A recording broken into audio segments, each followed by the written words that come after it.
সালাম জানাই, আসসালামু আলাইকুম ওয়া রাহমাতুল্লাহি ওয়া বারাকাতুহু। আমরা আল্লাহ তাআলার নিকট লাখ কোটি শুকর ও সুজুদ আদায় করি যে মহান রব্বুল আলামিন আমাদেরকে আশুরার দিনে আজকে 10 মুহররম একমাত্র আমার আল্লাহ রাব্বুল আলামিনের ইবাদত করার মতো সুযোগ করে দিয়েছে। এই জন্য সকলে বলি আলহামদুলিল্লাহ। সাথে সাথে লাখ কোটি দরুদ ও সালাম জ্ঞাপন করি ওই রাসূল আকরাম নূরে মুজাসসাম সাইয়্যিদুল আম্বিয়া সাইয়্যিদুল কওমাইন ইমামুল মুরসালিন খাতামুন নবিয়্যিন, যে নবীকে আমার আল্লাহ রাব্বুল আলামিন সর্বশ্রেষ্ঠ করে এই পৃথিবীতে প্রেরণ করেছে। এই জন্য ওই রাসূলের উপর একবার উচ্চ কণ্ঠ বলে সাল্লাল্লাহু আলাইহি ওয়াসাল্লাম। তাইলে রাসূলের উপর দরুদ পড়লে আমাদের লাভ না লস? লাভ। আল্লাহ তাআলা আমাদের দরুদের বারাকাতে আমাদের গুনাহ মাফ করে বলে সুবহানাল্লাহ। এই জন্য আমরা দরুদ পড়তে কৃপণতা করব না। দরুদের কারণে আমাদের উপর রহমত নাযিল হয়, দরুদের কারণে আমাদের বাচ্চাদেরকে উসু করে বলে সুবহানাল্লাহ। আমরা গতকালকে রাত্রি সোয়া যায় কারবালার মাহফিল করেছি এবং সেই সম্পর্কে আলোচনা করেছি। নবী রাসূলদেরকে আল্লাহ রাব্বুল আলামিন যেইভাবে 10 মুহররম নাজাতের ব্যবস্থা করে দিয়েছে, যেমন এইভাবে হযরত মুসা আলাইহিস সালামকে ফিরআউন থেকে হযরত আদম আলাইহিস সালামের তওবা আল্লাহ কবুল করেছে। হযরত নূহ আলাইহিস সালামের যদি পাহাড়ে তার নৌকাকে অবস্থান করার সুযোগ করে দিয়েছে। ইব্রাহিম নবীকে আল্লাহ রাব্বুল আলামিন অগ্নিকুণ্ড থেকে হেফাজত করেছে। ইউনূস নবীকে মাছের পেট থেকে আল্লাহ রাব্বুল আলামিন রক্ষা করেছে। আইয়ুব নবীকে রোগ অবস্থা কঠিন রোগ থেকে আল্লাহ হেফাজত করেছে। এইভাবে ইদ্রিস আলাইহিস সালামকে আল্লাহ তাআলা চতুর্থ আসমানে নিয়ে গেছে। এইভাবে নবীদের অসংখ্য ঘটনা এই 10 মুহররমে এসেছে। সাথে সাথে সর্বশেষ যে ঘটনা ছিল সেই ঘটনা ছিল ইমাম হুসাইন রাদিয়াল্লাহু তাআলা আনহু, যিনি ইসলামের পক্ষে, ঈমানের পক্ষে মাথা উঁচু করে, জান্ডা উঁচু করে, ইসলামের জান্ডা উঁচু করে ইয়াজিদের বিপক্ষে যুদ্ধ করে শহীদ হয়েছে বলে সুবহানাল্লাহ। তাইলে আমরা গত রাত্রি এই সম্পর্কে আলোচনা করেছি। আজকে আমরা যে খুতবাটা আলোচনা করব সেই খুতবা হচ্ছে মুহররমের দ্বিতীয় খুতবা, খুতবাতুস সানিয়া। দ্বিতীয় নাম্বার যে খুতবা, যে মুহররম ইশারি মুহররম মাসে, সেই খুতবাতে এসেছে ইলম ও আলেমের মর্যাদা বলে সুবহানাল্লাহ। তাইলে যারা ইলম শিখবে এবং আলেম হবে তাদের কি মর্যাদা। আমাদের সন্তানগুলোকে আজকে আমরা দুনিয়ার সমস্ত লেখাপড়া করাই, দুনিয়া শিক্ষা দিই, দুনিয়ার কাজকর্ম শিক্ষা দিই, কিন্তু আমাদের সন্তানকে যে আলেম বানাতে হবে, ইলম শিক্ষা দিতে হবে, সেই কাজগুলো থেকে আজকে আমরা পিছিয়ে গেছি। এই জন্য আজকের খুতবাতে এসেছে ইলম এবং আলেমের মর্যাদা বলে সুবহানাল্লাহ। আম্মা বা'দ فيا معشر المسلمين زينكم الله بمحاسن علوم الدين واعلموا أن العلم نور في قلب المؤمنين مقتبس من مصابيح مشكاة النبوة من الأقوال المحمدية والعفان। হে মুসলমানগণ, মহান আল্লাহ তাআলা আপনাদের যিনি ইসলামের দ্বীনি ইলমের সৌন্দর্য দ্বারা সৌন্দর্য মণ্ডিত করো, দ্বীনি ইলমের সৌন্দর্য দ্বারা আমাদেরকে সৌন্দর্যিত করো। জেনে রাখুন ইলম হলো মুমিনের কলবের নূর বলে সুবহানাল্লাহ। ইলম হলো কি? মুমিনের কলবের ভিতরে যে নূর ফায়দা করে। জ্ঞান শিখলে, ইলম শিখলে বলে সুবহানাল্লাহ। এজন্য বলেছেন ইলমা নূরুন ফি কলবি। কবি বলেছেন শাকাউতু ইলা ওয়াকি'in সুআ হিফযি ফাওসানি ইলা তারকিল মাআসি ফাইন্নাল ইলমা নূরুন মিন ইলাহি ওয়া নূরুল্লাহি লা ইউতা লিআসি। ইমাম ওয়াকি রাহমাতুল্লাহ আলাইহি শাকাউতু ইলা ওয়াকি'in সুআ হিফযি। ইমাম ওয়াকি রাহমাতুল্লাহ আলাইহি তার সাথে সাথে বললেন, ও ইমাম ওয়াকি, আমি যা পড়ি তা ভুলে যাই, আমি আমি যা অলয় অর্জন করি তা বলে যাই, আমার মনে থাকে না, রিমেম্বার থাকে না, স্মরণ থাকে না। কিভাবে আমার এলেমটা স্মরণ থাকবে, আমার পড়াটা কিভাবে মনে থাকবে? যিনি তাকে সভাপতি যাইবে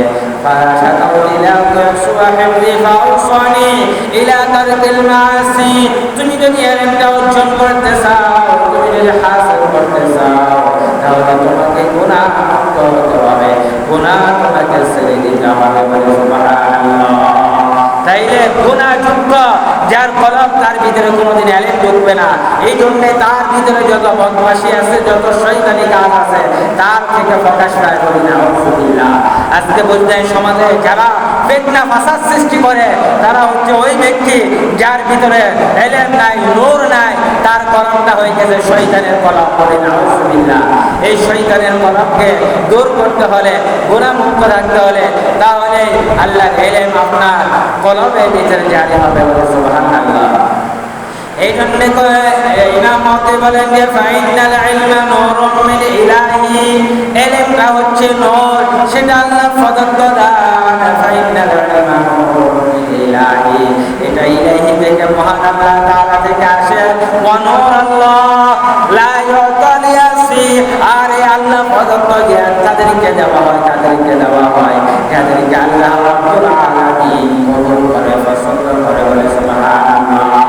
তাইলে বুঝতে হবে আজকে যাদের ভিতরে এলেম আছে, যাদের ভিতরে কালামুল্লাহ আছে, যাদের ভিতরে রাসূলের হাদিস আছে, যাদের ভিতরে কোরআন দিয়ে কথা আসে, বুঝতে হবে সেই কথা তার না, সেই কথা মহান ইলাহি থেকে আগত। মহান ইলাহি তাকে পছন্দ করেছেন, এই জন্য তার ভিতরে আল্লাহ প্রদত্ত এলেমকে জারি করে দিয়েছেন তার কলমের ভিতরে। বলে সুবহানাল্লাহ। তাইলে এই যে নূর, আল্লাহর পক্ষ থেকে যে নূর আমাদের কাছে আসে, বুঝতে হবে সেই নূরটা আল্লাহ প্রদত্ত। এই জন্য নববীর তাকে জ্বলন্ত প্রদীপ সঙ্গে যতটা মহানবী সাল্লাল্লাহু আলাইহি ওয়াসাল্লাম, এলেমটা হলো মুমিনদের কলবে নূর, যা নববীর তাকে জ্বলন্ত প্রদীপ। বলে সুবহানাল্লাহ। আল্লাহ রাসূল সাল্লাল্লাহু আলাইহি ওয়াসাল্লাম থেকে যা কিছু আসতো, সব কিছু ওলামায়ে কেরামরা যারা এলেম অর্জন করতো, তারা সেটা পেত। বলে সুবহানাল্লাহ।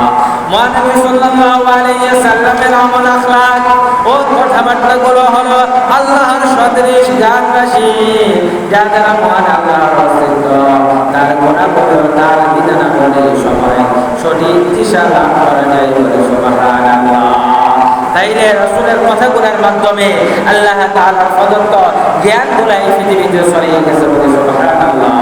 জ্ঞানের দিশা যদি কোন মানবের মাধ্যমে লাভ করা যায়, তাহলে ওহার নামে হলো কসমি জ্ঞান, অন্যথা ওহার নাম হলো লাদুন্নি জ্ঞান, যা আমাদের ইলহাম এবং অভিজ্ঞতা দ্বারা শ্রেণীবিভক্ত। যিনি ইলম ও জ্ঞানের মর্যাদা সম্পর্কে বহু আয়াত ও হাদিস বিদ্যমান আছে। আল্লাহ তাআলা যিনি ইলম এবং জ্ঞান সম্পর্কে বলেছেন, ফি ফাযলিল ইলম, ইলমের উপকারিতা আয়াত, অনেক আয়াত রয়েছে, কাসীরাতুল হাদিস, অনেক হাদিস আল্লাহ তাআলা রাসূল সাল্লাল্লাহু আলাইহি ওয়াসাল্লাম বর্ণনা করেছেন। আল্লাহ তাআলা পবিত্র কালামুল্লাহতে ইরশাদ করেন, আল্লাহু তাআলা ওয়া মান ইউতাল হিকমাতা ফাকাদ উতিয়া খায়রান কাসীরা। আমার আল্লাহ তাআলা ইরশাদ করেন, যাকে ইলমে দ্বীন দান করা হয়েছে, তাকে পবিত্র ও পর্যাপ্ত কল্যাণ দান করা হয়েছে। সুবহানাল্লাহ। তাহলে যে সকল মানুষকে ইলমে দ্বীন আল্লাহ তাআলা দান করেছে, যার ভিতরে ইলম আছে, সে শুধু ইলমের অধিকারী নয়, আল্লাহর পক্ষ থেকে তার কলমে নূর দেওয়া হয়েছে, তাকে আল্লাহ রাব্বুল আলামিন কল্যাণ দান করেছে। বলে সুবহানাল্লাহ। তার এই কল্যাণ শুধু ইহ জগতে উপকার হবে না, তার এই কল্যাণ কবরে উপকার হবে, হাসরে হবে, ফুলসিরাত হবে, মিজানে হবে। এই জন্য আমরা এই কল্যাণ নেওয়ার জন্য সর্বদা মসজিদে আগে আসার চেষ্টা করব, যে আমরা কোরআন থেকে শুনবো, সুন্নাহ থেকে শুনবো, হাদিস থেকে শুনবো। অথচ আমরা ঘরে বাড়িতে সারাদিন আমরা দুনিয়াবি কথাবার্তা, কর্ম কাজে লিপ্ত থাকি, কিন্তু মসজিদে এই যে আল্লাহ তাআলা ইলমে নূর বয়ান হয়, ইলমে নূর শিক্ষা হয়, আমরা সেদিকে আমাদের খেয়ালে নেই। অথচ হাজার হাজার লক্ষ লক্ষ মানুষ এই পৃথিবী থেকে দিনের পর দিন চলে যাচ্ছে, কবরে যাচ্ছে।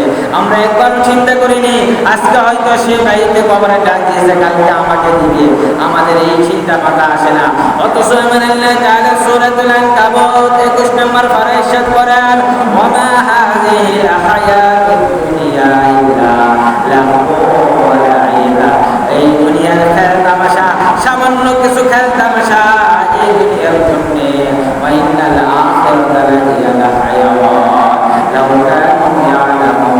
ও আমার বান্দা, তোমার জন্য তো দুনিয়ার খেল তামাশা, দুনিয়ার খরচ, দুনিয়ার জীবন উপকরণ এইগুলা সামান্য খেল তামাশার মতো।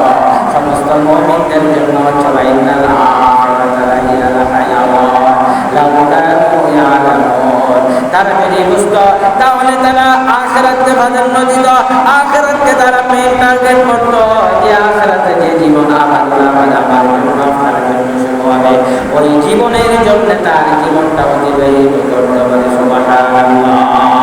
তাহলে দুনিয়ার মানুষ না বোঝার কারণে পৃথিবী নিয়ে পড়ে আছে।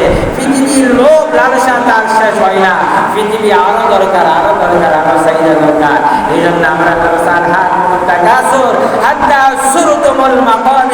মানুষের এই পৃথিবীর ধন সম্পদের প্রতিযোগিতা ওই পর্যন্ত থাকবে যতক্ষণ না আল্লাহ তাআলা তাকে কবরের ডাক দিতে বলে। সুবহানাল্লাহ। কবরের আগ পর্যন্ত মানুষের চাহিদা থাকবে না।